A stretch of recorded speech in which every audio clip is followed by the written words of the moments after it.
There is a man missing from these pictures. He played a crucial role in each of these situations. Yet his face isn't on the front pages. He has advised Presidents Carter, Reagan, and Bush, consulted for the CIA and the State Department. He teaches at the Justice Department and trains the FBI. In the 1950s, he studied law at night while making ends meet as an insurance adjuster during the day. Negotiating skills learned on the streets of Manhattan soon found their way into the conference rooms of America's largest corporations and the highest levels of government. He has become one of the world's leading professional negotiators. He has earned friends across the political and social spectrum while helping to solve some of the most difficult conflicts of our time. In dozens of cases, Herb Cohen has been there, behind the scenes to bring about a successful compromise. From the Baltimore Symphony musicians' strike to international hostage crises, Herb Cohen has been there. When the NFL players struck, he went into action. When Chase Manhattan needed help finalizing the first American commercial venture in China, they brought in Herb Cohen. When President Bush sought Turkey's support for the Persian Gulf War, Herb Cohen went to Turkey. Ladies and gentlemen, please welcome the best-selling author of You Can Negotiate Anything, whose unique ability to pull compromise out of the fire of conflict has earned him the title Patron Saint of Lost Negotiations, Mr. Herb Cohen.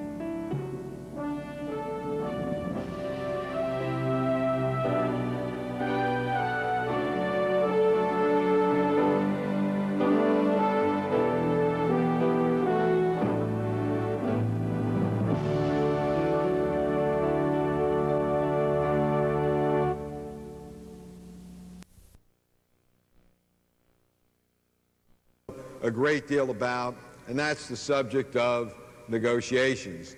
I say that because as end users, project managers, hardware vendors, finance, accounting managers, key technical staff, life for you tends to be an endless series of negotiations. You spend one heck of a lot of time preparing for and attending meetings. You live in the world where the buzzwords are strategic alliances and partnerships. And you know that in our world today, technical competency does not register in the absence of interpersonal skill. So if you're spending time selling your ideas, trying to influence others, you're negotiating for resources, budgets, prioritization of projects, you're negotiating with respect to deadlines, expectations, or accurate information, all of you are spending a great deal of time playing this game. And please note that I refer to it as a game because I'd like you to see it that way. Because a game is where you care, really care, but not that much. Now, why do I say that? Because who's the worst person that you negotiate for? Yourself. I believe that's not only true in your case, I know it's true in my case. I spend a great deal of my time negotiating on behalf of others. In fact, to be honest with you, that's how I really earn a substantial living. I try to have as my clients very wealthy entrepreneurs, large corporations with big dollars to spend. I operate on their behalf in deal making. And the way I am compensated, I get a meager, a modest percentage of an enormous deal. This works out well for myself and my family, and so I must be pretty good at doing that. Yet when I negotiate on behalf of myself, I am close to inept. I am pathetic. Now, why is that the case? Do you believe it's because I am lacking in self-esteem? Let me assure you, that is not so. I like me one heck of a lot. In fact, if I could be more effective for myself and less effective for you, I would prefer it that way. But in truth, I am better for you. Why? Because I don't even know you. You know what I mean? I care about you, but not that much. And that attitude affects my altitude, it affects my perspective. See, every one of you in this room know that the single best way to make a good deal is to convey to the other side, hey, I can live without this deal. Indeed, as the great negotiator, Kenny Rogers once said, you got to know when to hold them, and once in a while be prepared to fold them and walk away. And if the other side believes you just might fold them and walk away, they won't let you fold them and walk away. And so the operative attitude for success and satisfaction in all of life's negotiations is to really care, but not that much. See, what all of you are going to be doing as we hit the millennium and go beyond the millennium is you're going to be involved in solving problems. You're going to try to come up with creative solutions to differences, to conflict that's all around us, which very often means that if you're going to build long-term successful relationships, the best solution is not necessarily your initial way, because that makes them a loser, or their initial way, which makes you a loser. But long-term, mutually profitable relationships are based upon creative third-way alternatives, innovations that provide for joint gain. And so the best way to come up with those innovative solutions that provide benefit for both sides is to drain the emotional content from life's strategic interactions. We've got to be less adversarial, less me against you. You got to look at situations and go, hey, this is a blip on the radar screen of eternity. This is a walnut in the batter of life.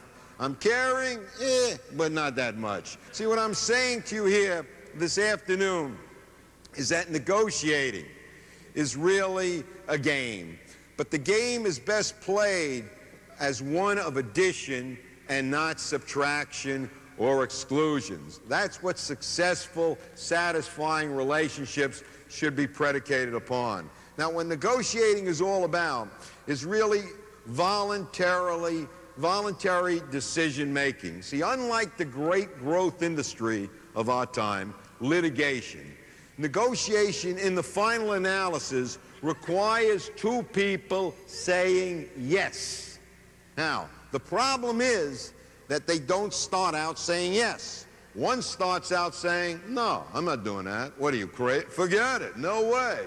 Or they end up saying never, or they're at best reluctant. And so how do you get that person to go from no to yes? Occasionally people will say to me, Herb, have you ever encountered a situation where two people start out saying yes?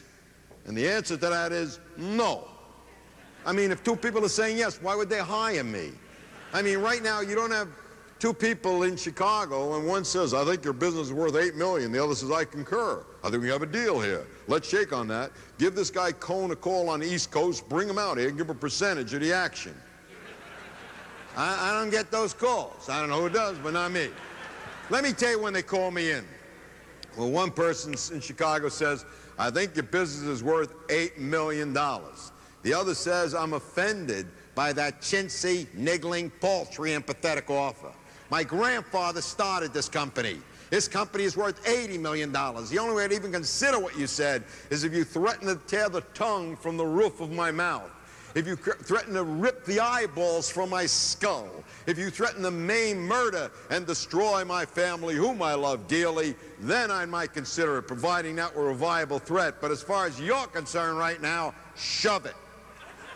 The person to whom that is said to will invariably call my office. And the way they put it is, you know, we have a slight problem involving differences here in Chicago. Maybe Herb could come out here and help us facilitate this matter. And Herb, quite foolishly, goes out there a hell of a lot of times. Now, when I arrive in Chicago, I do not stride off the airplane saying, hi there, top negotiator from the East, ready to take over. In fact, to be honest with you, this is about as good as I ever look. As should be evident to all of you, I'm not a big believer in dressing for success. Because I've never been in a situation where people are saying, no, absolutely no, forget it. And you walk in, they go, hey. I love the way that guy's put together. the matching ensemble, the fabric and cut of that garment, the power tie. I was thinking no, but based on his clothing, make that yes, no. In fact, the opposite may be true. If you look that good, they expect you to make the concessions. And so my strategy in negotiations is generally to make the other side feel superior to me. In many cases, you have to work very hard. But nevertheless, it tends to pay off. See, what I'm talking to you about really is a cross-cultural game. You're dealing constantly with people who see the world differently from the way you see it. See, we don't see things as they are. Each of us see things as we are. We are captives of the pictures in our brains. Even in this room where all of you may have a similar background and you don't, but let's say you did. There's not one reality here. There's many realities as there are people. If there was anybody here exactly like you, there'd be no reason for you to be here. And so you got to always try to remember this as you interact with others, which means that people are saying no to you not because of the technical aspects of this particular project, the facts, the figures, the data. They're saying no to you for a lot of reasons you can't even fathom. They made commitments to others before they even met you. They're locked into the past. They don't like the way you approach them. You seem to be more knowledgeable than they are. They are defensive about this situation. Emotionally, they can't bring themselves to saying yes. And so one of the things you got to try to do, see, is number one, recognize that no is an initial opening position. When people say no to you, it figures. Why? It's intelligence on their part. Because we all know if you say no to someone and then a week later say, well, I thought about it, make that yes, they like you.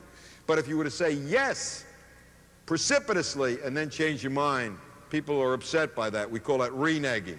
There is also pejorative terminology that is applied to that. And so no is an opening position. What you got to do is try to find out why they've taken that position, expand the gauge, get information from them. And the more you learn about this multifaceted, multidimensional person, the easier it is for you to facilitate that movement from no to yes. Years ago when I started in business, and I happened to be in sales, they gave us a sales presentation. They told us about how to overcome objection. They gave us closing techniques. We did all the talking. Today we know that doesn't work. What you want to try to do if you're going to be successful at selling and persuading is to try to get the other side to talk. And so the ratios are different.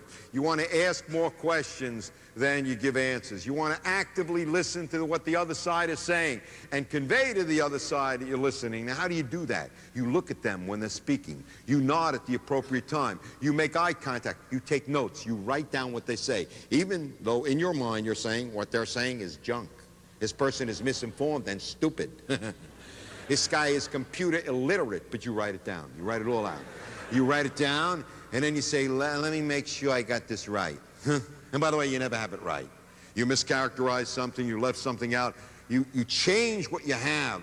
You say, till they're satisfied. Now, why are you doing this? Because people want to go into relationships with those who respect their opinions. And that's a way to show them that you respect them. You write down what they say. Also, people know whether you're listening by the second question you've asked. Everyone has seen interviewers on television who've been given 5 questions to ask the person they're going to interview. First question is, what have you done in your career? Response, I was with the CIA. I was involved in the assassination of many world leaders. Second question, did you find your career fulfilling? See, the person being interviewed has got the impression they're not hearing what the hell I've got to say. And so you don't want to do that. You want to convey to them by your follow-up question that you heard what they just said. Also, you don't want to argue with the other side. You don't want to argue, debate, show them where they're wrong or where they're foolish. Why? Because people don't want to enter into relationships with those who've humiliated them. In other words, you have to have strong masochistic tendencies to say, yes, I certainly enjoy this experience. I'd like to do this quarterly with this person. And then probably the most important thing I could say to you here this afternoon is you don't want to be judgmental. Everyone's judgmental. We all have a bias, but you got to withhold that judgment and bias. You got to use descriptive language. I often have this experience. I go places for the government. I was reminded of this just recently. About a year and a half ago, a group called the Tupac Amaru took over the Japanese embassy in Peru. And the United States government sent me down there. And because the United States government has got a lot of integrity, you know, they have a concept called plausible deniability, which means, Herb, we need you. Go down there. But if things don't go right, we don't even know who you are. That's plausible deniability. You're on your own. So I'm down there under the pressure, and I'm dealing with, at the beginning, I thought I'd deal with Alberto Fujimori, the president. But he palmed me off on his military subordinates who have, you know, really a nice kind of rightist mentality. And I'm trying to say to them, look, we got to slow this down. Time works in our favor. We want to safeguard the lives of the captors. And they're digging tunnels underneath the building. I'm dying there. They're having overflights. They're trying to provoke, you know, the hostage takers. And so I'm listening to what they're saying, and they're saying junk to me. Their experience is so stupid and narrow, and I'm really getting irritated. As I'm there, I'm thinking, hanging around with these guys, you know, just being with them, I'm sustaining loss of brain tissue. And my IQ is dropping precipitously. But I really, you know, curbed these feelings that I had to tell them how I actually reacted to what they were saying. And no matter how crazy what they said was, I would respond by replying, you know, it seems to me that what you're saying makes a lot of sense to you. In fact, if I were you, I would probably say something very similar to that. However, based upon my own narrow and parochial outlook, here's the way I see it. And would you believe that worked? It worked for at least 2 months with these guys. And so my point is, what you want to try to do is get information, recognize always that the other side brings in different baggage and a different experience to that situation. Try to get as much information as you can. Let me give you one other example. I was involved in the Iran hostage crisis. I was called in by President Carter in December of 1979. You may recall what happened. 53, then 52 Americans were taken captive. They were being held hostage by the Iranian students with the real support of the government. And we were indignant about that at the time. We said it was a breach of international law. It was a violation of diplomatic tradition. We wanted those hostages out. And our government was having difficulty at the beginning. They got me in. And the reason why they got me, I believe, is because I had helped set up the FBI's hostage negotiating program. I had spent time in Iran and all sorts of commercial dealings. I knew something about Persian history and tradition. I knew something about Islam and Shiism. So I'm at Camp David with President Carter, Cyrus Vance, who was then the Secretary of State, and Warren Christopher, who was then his deputy. My job is to explain to them how to negotiate with the Iranian mullahs. And I'm explaining to them how, you know, the mullahs look at this situation differently than the way we do. See, how do Americans feel about negotiations? Americans don't even like the word. We call it haggling, chiseling. My wife has even said to me on many an occasion, I do not lie for money. The implication is that I do. But the Iranians come from a bargaining culture. Everything in Iran is bargained for. See, think of your own life's experience. Have any of you here ever purchased a Persian rug retail? Even if you wanted to, they wouldn't let you. So I'm trying to explain to President Carter that, you know, we see hostages, human beings we want to get back who are being held in violation of law. They see themselves as having 53, then 52 hot rugs for sale. And they're trying to get as much as they can for their illegally obtained merchandise. And President Carter cuts me short and says, Herb, you don't understand. You, myself, and the mullahs, We all from the same Abrahamic tradition. I didn't even know what he was talking about. And then I kind of figured it out. It sort of struck me that he and I may have been from that tradition, but not the mullahs. So I'm trying to go on and say to him, look, the largest single purchase Americans make is we go out and buy a home. You know, even if it's a tract home in a development area, we look for a sign up in the sky to tell us what to pay. You know, 160 feet up there, it says $179,226. And that's what we're paying. Even though we're getting screwed at that price, we don't care. Everybody's getting screwed at that price. That is the American way. Equality of screwing across the board. But the Iranians bargain. Americans are in a hurry, I'm telling them. You know, in and out, quick, time is money. How about the Iranian mullahs? They got a lot of time. By virtue of the fact you're a mullah, you know, you're unemployed. Other than your obligatory prayers 5 times a day, the rest of the day you're looking to kill time. So I'm trying to explain this. He cuts me short again. He says, Herb, you don't understand? Ayatollah Khomeini. I always call him Khomeini.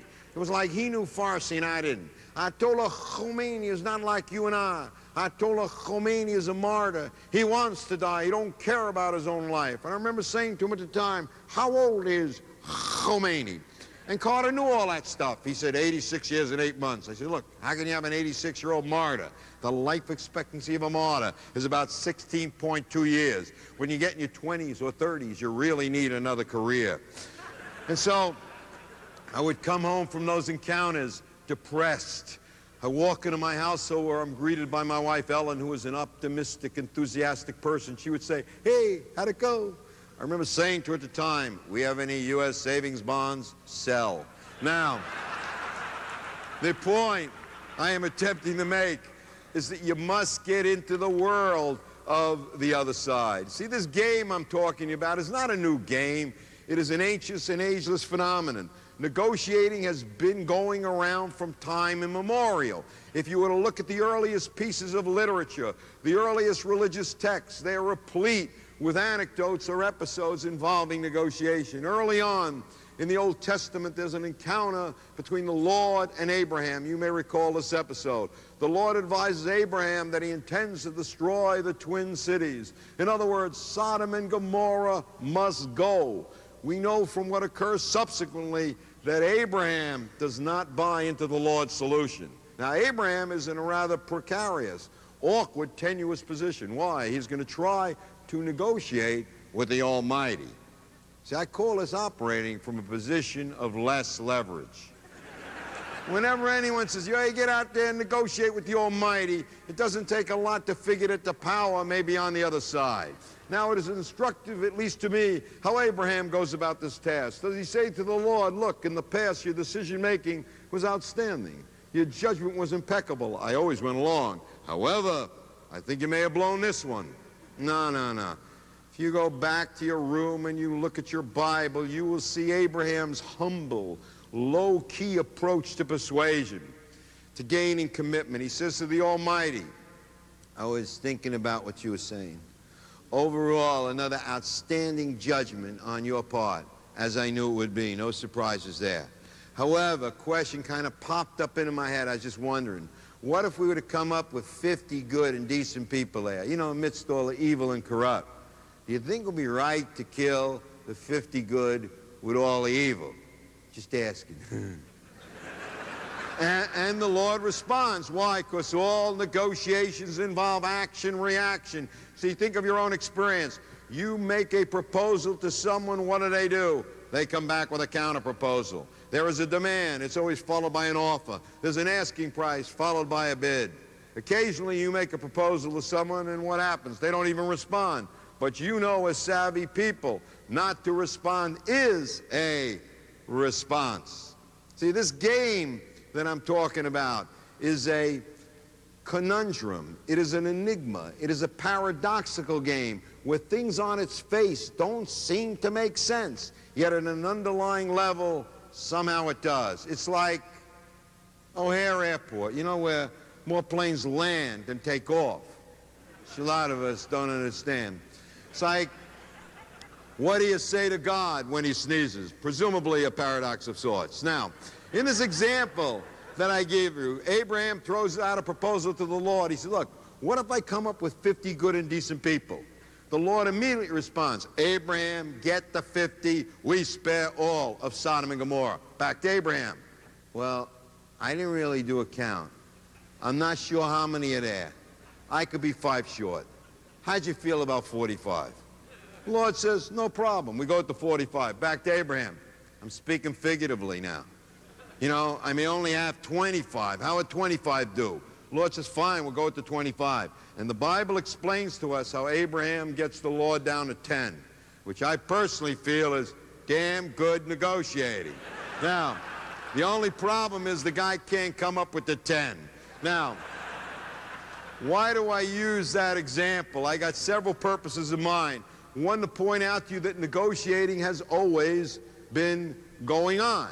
See, all of you know a hell of a lot about this subject. You have to know about this, because at one time you were children. Children know how to negotiate. They need this as survival strategies. They are little people in a big person's world. They are people without formal authority. And if you've observed children and remember your own experience as a child, you know kids do certain things that are very effective. Number one, they have high goals for themselves. Somehow they're unrealistic and they're stupid, so stupid they don't realize they can't be attained. Second thing about kids, kids understand who the decision makers are. They know who makes decisions in their family. They go to a mother, they get rejected, they go to a dad. Even when the two are united against them, they appeal it beyond them to grandparents. And so the thing is constantly going on. There's never any closure. There's never any end to this. Third thing that kids do is they are inexhaustible in terms of energy. They wear you down. My wife and I, we are the parents of 3 children. With our oldest child, our daughter, we had exacting standards, and we insist that she live up to those standards. The second kid, we had the standards, but we had a lot of exceptions. We overlooked a lot of stuff. The third kid, we're tired. You know what I mean? We so frequently say to that kid, ask your brother and sister. They know how it is to be around here. And so I'm saying to you that if you recognize you have this experience, this situation is not new to you. Hey, if you can conceptualize from your own experience. See, the setting looks new. The cast of characters are different. But if you can conceptualize, you can make yourself much more effective. The second point I want to make deals really with what I think the value of this meeting is. It seems to me that this is a great organization. It's a great organization and a great meeting, not because you have a chance to hear speakers from the podium, but you have a chance to network and interact with each other and share information. See, I'm a big believer that the most cost-effective way to grow and develop is not through your own experience. It's really through the experience of others. And I trust all of you will get around and meet people in the time you have here and get down their number and, you know, call them up as problems arise for you. I think that's why this organization and this conference is invaluable. The third point I want to make is that one of the reasons we do poorly in negotiations is we so often accept the other way the other side has framed an issue or formulated a problem. People say to us, look, you want my business or don't you want my business? Yes or no? Take it or leave it. Is this a go or no-go situation? You want A or B? And we evaluate this. A is terrible for us. Now B is only poor. If that's my choice, I'm going with poor, because poor is better than terrible. But my point, of course, is that in life it's never between A or B. There's a C, there's a J, there's an omega, there's a number 32 out there somewhere. Hey, now, even an ultimatum, which appears to be on its face to be a twofold choice, all of you know is not a twofold choice. Sure, you could take it, you could leave it, or 3, you could come back with another proposal. Now, why do we get caught in this rut? We get caught in this rut because we were educated in the school system that taught us who the bright students were, those who would be recognized. They were the students who, when the teacher called on them, had the right answer. And they also got their hand up first. Speed of response is very important in this culture. I watched this program on television, Jeopardy!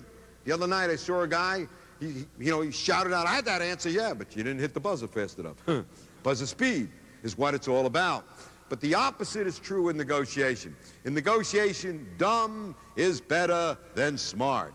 Inarticulate is better than articulate. And you actually want to train yourself to say, I don't know. I didn't understand. What'd you say? Where are we? What the hell? Wait a minute. What's going on? Teach yourself to live with silence, to dwell amidst ambiguity, to turn to the other side and say, who demand an answer. I think we have to go to the John together. It's our team tradition, you know? Recess, caucus, use time, dwell with silence, dwell amidst ambiguity. Get in the habit of answering questions with questions. If you were me, what would you do? No matter what they say, you're not in trouble. You always come back with, well, too bad you're not me. You're now back to where you were. Let me share with you the magic words of negotiations, words I trust you will take out of here and make part of your negotiable vocabulary. These are wee words, each is 3 letters. First word is spelled H-U-H. It is pronounced, huh? Second word, W-H-A. There's no T on this. It is pronounced, wah. And you integrate the two, huh, wah, huh. Instantly, you're going to be more effective in every one of your interpersonal dealings. Now, some of you may say, does this guy know who I am? I mean, I'm a top-level executive. I can't leave here and go back grunting huh and wah and expect that to help my career.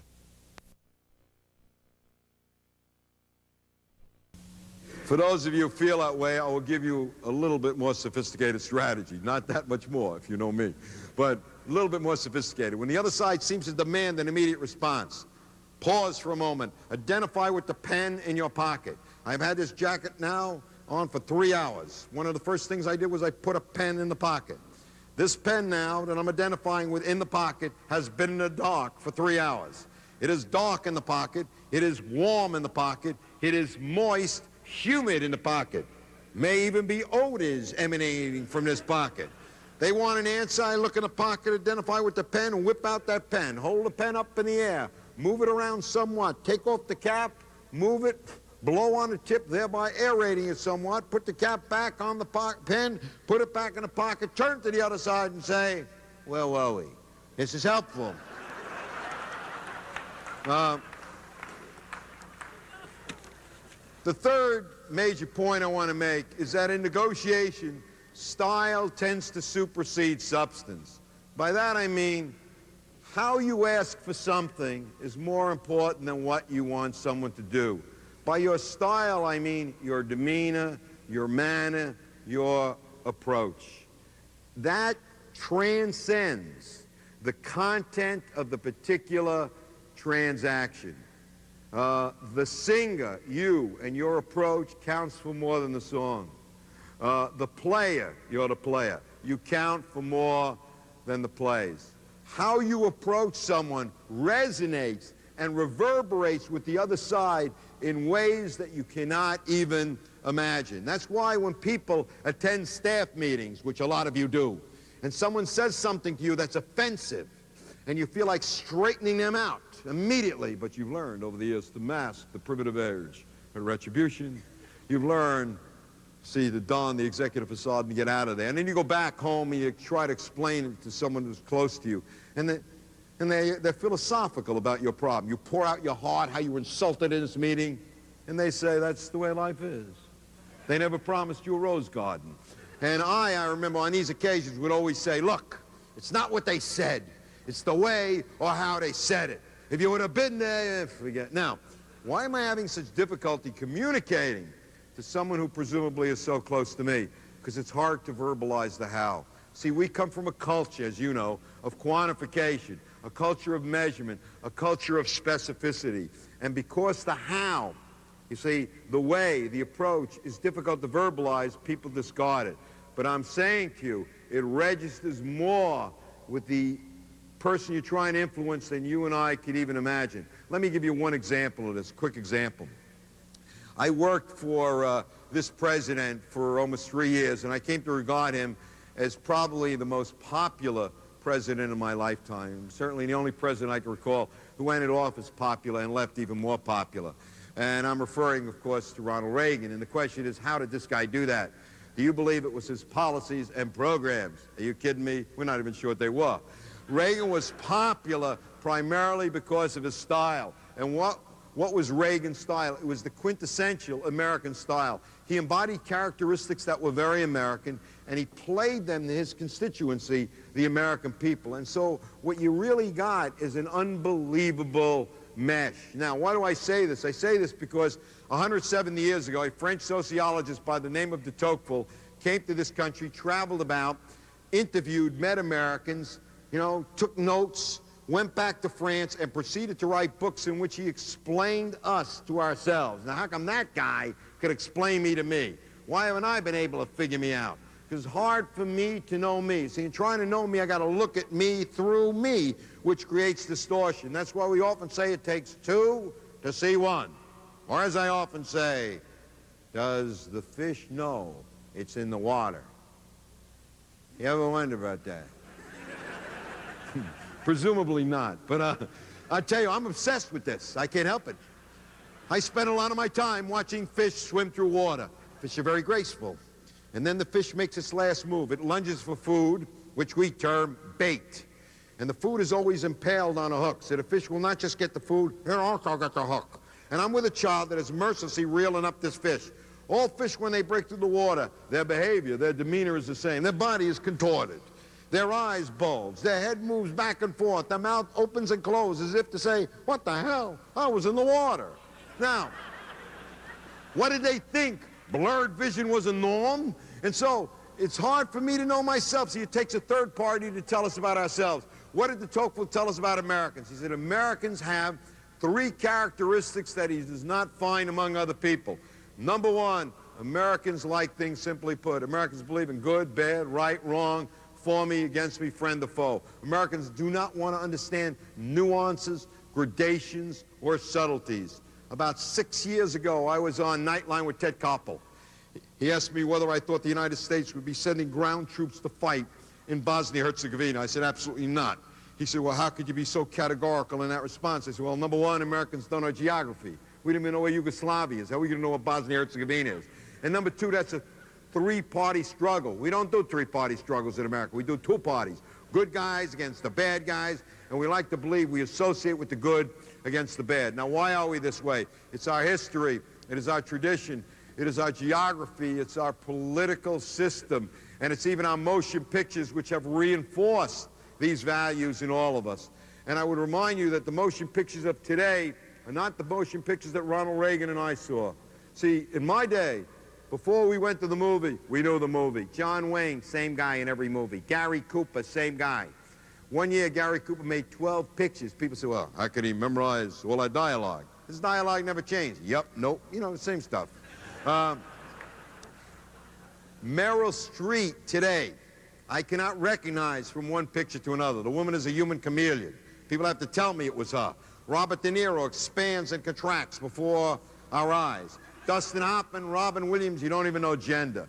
But Ronald Reagan, see, is a product of my time. The man looks at the world simply, and the man also was a master at framing issues. Remember the air traffic controller strike, the PATCO strike? At the time, I received a telephone call from the head of that union, a fellow by the name of Robert Poli, who asked me, how long did I think the strike would last? I said, hey, probably forever. He said, no, you don't understand. We didn't go out yet. I said, so I'm trying to tell you, don't go. And the reason I said that, these guys made every possible mistake that could be made in that situation. They hit every rut on that road. The only way to do that was to double back. And the single biggest mistake they made was they let Reagan frame the issue. And Reagan did it in his own simple way. He asked the American people, is it okay for a government employee to violate a sacred oath, to strike against the interests of all Americans in violation of the law of the land? Huh? How's anybody going to win on that issue? The man has wrapped himself in the American flag, apple pie, and a hot lunch for orphans. And from that moment on, PATCO is perceived as a greedy kamikaze union. And for people who are presumably experts in collision avoidance, they didn't understand how to apply it to the collective bargaining situation. The second thing de Tocqueville told us about Americans is that Americans tend to be the most optimistic people in the entire world. Americans believe as an article of faith that all problems can be solved in our lifetime and all obstacles can be overcome. We are the only country in the history of this world that has ever declared war against poverty. I mean, poverty's been in existence since the beginning of time. Not only did we declare war on it, we had a deadline for knocking it off, 3 years. And then presumably we would do something else. Al Smith, the Democratic presidential candidate in 1928, said, Americans don't need umbrellas, we walk in eternal sunshine. 20 years ago, there was a Broadway musical called Annie, and it had this hit song, which many of you will recall. It was called Tomorrow, with these lyrics: the sun will come up tomorrow, bet your bottom dollar that tomorrow there'll be sun. That recording of that song sold 3.8 million copies in the United States and Canada, despite the fact that it had no beat. Total overseas sales for that song were 19. They had no idea what the hell that's about. That is a very American song. See, this is the big mistake that Jimmy Carter made during his presidency. He entered his malaise period and decided to come down from the mountain, took political advice probably from Howard Cosell or someone, because he decided to tell it like it is. He told the American people, look, I'll give you this straight, your future's behind you. You're going to be the first generation whose standard of living will be lower than that of your parents. As far as owning your own home is concerned, hey, forget it. See, because interest rates are out of control. There are so many variables involved, we can't even get a handle on this. As far as educating your children, they won't go beyond high school, because by that time the costs will be prohibitive. So, vote for me. This is not a good approach with this constituency. See, Reagan, on the other hand, for 8 years, the man was ebullient. The man was enthusiastic. The man was congenial. The man was self-assured. The man was ecstatic. And realistically, the man never had a right to be that happy. Why do I say that? 2.5 months in the office is an assassination attempt. They almost killed him. His wife, whom he loves dearly, has a mastectomy. Members of her family that he was very close to died off while he was in office. Reagan also had and still has cancer in various parts of the body. He still goes in monthly. They sniff off a little piece of his nose. And he also has the four most disappointing children you could wish on any parent. Now, despite all of this, for 8 years, the man was ebullient. The man was upbeat. I know that because in those days, I used to come back from Western Europe. This is before the proliferation of CNN, which meant that I was starving there for sports news and national news. So I tried to get home in time to watch the network news, and I usually did. And whenever I came home, I turned on my TV set, and no matter what network I saw, ABC, NBC, CBS, it always started on Friday the same way. It opened with a shot of Ronald Reagan going to a helicopter. I never knew where the helicopter went, but I knew he would go to a helicopter. I would come home no matter what was going on in the world, good, bad, terrible, indifferent, turn on the set and there he was, going to the helicopter. He's smiling, he's waving, right? Another great week for me, America, the entire free world. A man with a very old face and very young miracle hair. And he was always followed by a woman being pulled by a dog. Then he would stop short of the helicopter to take a question from the omnipresent Sam Donaldson, who I personally felt was chained to him. Now, how did you know it was Sam Donaldson? Reagan would recognize, would hear, say, yes, what is it, Sam? Now, this was a miracle, because Reagan at the time was wearing a double hearing aid. The man could not hear, which, by the way, might have accounted for his congeniality. He'd go, yes, what is it, Sam? No one heard Sam, no one saw Sam. And Reagan would start to respond. In the midst of his response, the helicopter blades would go on, he'd be spirited away. But this gave his constituency this wonderful feeling that problems were being solved and that leadership was being exercised. The third thing de Tocqueville told us about Americans is that Americans has always been a populist nation. The way to run for office in the United States has always been the same. You run against the central government because people do not like the central government. We in America don't like people in authority. We don't like people who appear to be patronizing or condescending. Who are didactic, who are dogmatic. We don't even like experts in America. People that know more and more about less and less till they eventually know everything about nothing.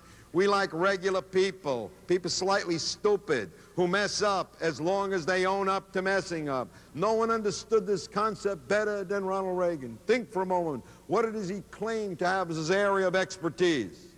Nothing, I'm telling you. But he claimed to be a person of conviction. we like people with convictions, even if we don't agree with all their convictions. We say, yeah, but it's a matter of conscience. He honestly believes that. He's wrong, but he believes. But there was a time when Ronald Reagan got into big trouble. Remember when the Iran-Contra affair broke? I happened to be in Washington, in the Beltway at the time, and the print media especially went insane. They said, okay, we got him now. The Teflon presidency is at an end. That's it. There's only one or two possibilities now. Number one, the man is actively involved, orchestrating criminality. Once again, we got a president who's a crook. Or number two, the man is a moron, a nitwit, an nincompoop. He's not even aware of what is even going on around him. And we waited for Reagan to choose between those two. And he just kept going like he was in a time warp. The guy didn't even know he was in trouble. Then the media cornered him. He appointed the Tower Commission to look into this matter. So he couldn't speak then. He didn't want to preempt, he didn't want to, prejudice the findings of the Tower Commission. And then Congress appointed the Joint Committee to look into this matter, which actually co-opted the whole field. Of Senator Inouye, here of Hawaii, he led that committee. And the committee did an unbelievable job. They subpoenaed documents. They subpoenaed witnesses. They did a thorough investigation. They held open hearings. And then they wrote their report. It was a voluminous report that took 14 months to come out. And eventually it came out, and the report was disparaging of Reagan. And I remember, with these pejorative contents, pressure was building on Reagan to take airtime. And everyone heard that Reagan was going on television. I myself thought that this would be a historic speech. He suckered me right in. I ran out. I got 22 pads of papers, 66 sharpened pencils. I'm sitting in front of my TV set waiting for this momentous speech. Reagan comes walking down the hallway, gets to the podium, speaks not to the people in the room, but the people across the United States, his vast constituency. And you may recall him saying, I don't know. I don't remember. I didn't know what I knew, or I forgot, or I never knew. Now, how did people react to that? People didn't even get upset. They said, well, you can't know everything. Yeah. There's a lot of stuff going on. I mean, give the guy a break. He's getting kind of old. See, what Reagan did was he hit on an old American chestnut. Hey, anybody could be president around here. And this guy is proof of that. This is still the land of opportunity. And so I'm saying to you, President Reagan, by virtue of his humble, low-key style, caused his constituency to identify with him. And of course, I'm not talking to you about President Reagan or myself. I'm talking about your style, how you approach people, how you interact with them. In a final analysis, may be a determining factor in how successful you are. Always want to remember that negotiating is a mixed motive game. All negotiations involve interests in common and interests in conflict. You can't have one without the other. As the greatest living philosopher of our time, Lily Tomlin, once said, we're all in this together by ourselves. And as usual, she got it right. Now, if all negotiations involve commonality and conflict, what do you start negotiating first? Always. Commonality. You talk about the weather. You talk about the things in the front page of the newspaper. You talk about your family, my family. You talk about sports, anything. And then from there, you deal with the small issues, the ones that easily can be resolved. Then you deal with another small issue, another small one, and you save for the very end the tough issues, the emotional issues. You know, anything that's a fixed sum issue, a zero-sum issue, like rate, price, salary, term, duration, size of budget, money, anything you can put in a numerical form, save to the end. And even that stuff, you fractionate it, you break it down. When will the money be paid? What form will the payment take? What if a payment is missed? How will we deal with that? See, what you want people to do is invest in the process. Because the more people invest, the harder it is for them to divest. Rats and human beings have this in common. The more energy expended in pursuit of a particular goal, the more desirable that goal tends to become. You buy two stocks, you make two investments. One goes up, one goes down. Which one are you more likely to sell first? People sell the one that went up, not that they should. How about the one that went down? They keep it, they hang on to it. A lot of them buy more. The price is good before. Hey, look at it now. You look at things going on in the news. We have an NBA strike. The season's going to be put off. The National Basketball Association. Since the lockout occurred, these people have met twice, okay, since July 1st. Why? What's the problem there? The problem is neither side has invested, you see, in the process. And once you invest, it's hard for you to walk away. So people who you think are sophisticated make certain fundamental mistakes in negotiations. And so I probably overstayed my time, so I really ought to wrap this up and point out to all of you in this room that if you can remember some of this stuff, negotiating for you will not only be a hell of a lot more fun, it'll be a much more satisfying experience, and you'll find yourself being more successful than you even imagined. And so, in conclusion, I'd like to deal with a question that many of you have been asking yourselves, I think, as I've been allowed to ramble on for this protracted period of time. And that question is, what is this guy doing here? How did this aberrant stranger come amidst us? Let me tell you how I think this came about. My office received a phone call from your representatives. Was a member of the board of directors, or I don't know who it was. They called my office to negotiate whether I would be appearing here at this particular conference. Now, they never spoke to me. They'll tell you, no one ever speaks to me. And there's a reason for that. My fees are astronomical. And there's no way I can honestly justify making the kind of money I do. However, the people in my office, you know, you call them, they throw out any number. See, they care, but not that much. You know.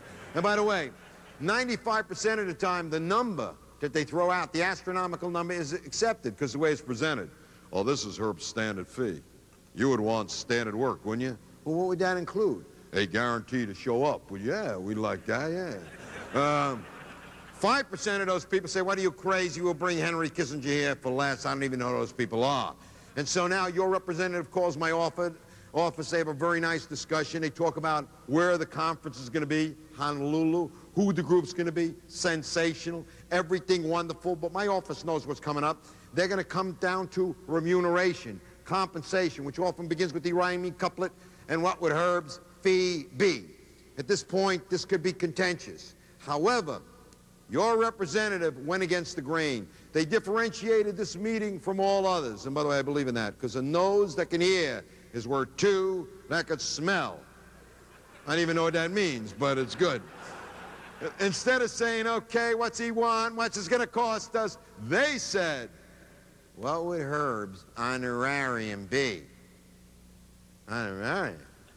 What the hell is that? I happen to know a little Latin, and that means when you translate it, you're getting less. And the reason I know that is these people are prepared to give you more honor, which is going to leave over less arium. Now, lucky for my side, the people in my office, they don't know Latin. They dumb. They come back with the standard astronomical fee. Your side, instead of saying, what are you, crazy? Who does he think he is? They said, you know, from what we understand, he's worth that. One of our members heard him. He's worth twice, 3 times as much as that. And if we had that, believe me, it'd be our privilege, our pleasure, our honor to pay him that. However, this is all we got in our budget. Does that work? What the hell you think I'm doing here? Thank you all very much. Thank you.